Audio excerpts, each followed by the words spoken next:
बिस्मिल्लाहिर्रहमानिर्रहीम। अस्सलाम वालेकुम। अगर आपको हमारी वीडियोस अच्छी लग रही हैं तो हमारे चैनल को सब्सक्राइब करें, वीडियो को like and share and watch करें। एक मरतबा का जिक्र है कि हज़रत इब्राहीम अदहम रहमतुल्लाह अलैह दरिया के किनारे पर बैठे अपनी गद्दी सी रहे थे। अचानक वहाँ से एक वज़ीर का गुज़र हुआ। उसने हज़रत इब्राहीम अदहम को इस हालत में देखा तो बड़ी हैरत का इजहार किया और कहने लगा कि किस कदर अजीम सल्तनत के मालिक हैं और फ़कीरी को अख्तियार कर रखा है। बादशाह होकर फ़कीरों की तरह गद्दी सी रहे हैं, जबकि इधर इनके ना होने से सल्तनत बर्बाद हो रही है। हज़रत इब्राहीम अदहम रहमतुल्लाह अलैह ने कश्फ के ज़रिए से उसकी ये बात सुन ली और उसको अपने करीब बुलाया।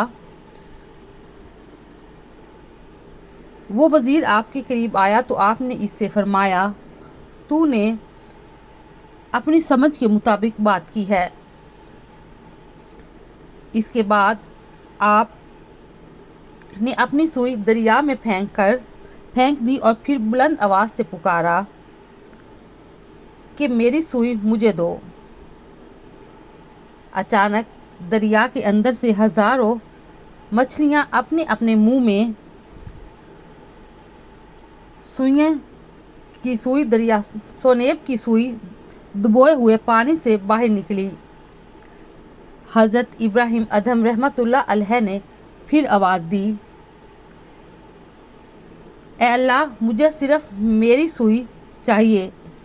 चनाचा उस वक्त एक दूसरी मछली बरामद हुई जिसके मुंह में हज़रत इब्राहीम अदहम रहमतुल्लाह अलैह की सुई थी। आपने सुई उस मछली से ले ली। इसके बाद आपने इस वज़ीर की तरफ तवज्जो करते हुए फरमाया कि ये बादशाही अच्छी है या वो हकीर सल्तनत की बादशाही।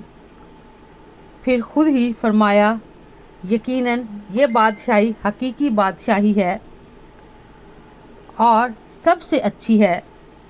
ये सुनकर और देखकर वज़ीर ने मुआज़त की और अपनी राह पर चल दिया। ये था हमारा आज का वाक़या। अगर आपको हमारी वीडियो अच्छी लग रही है तो हमारे चैनल को सब्सक्राइब करें, वीडियो को लाइक शेयर एंड वॉच करें। अल्लाह हाफिज़।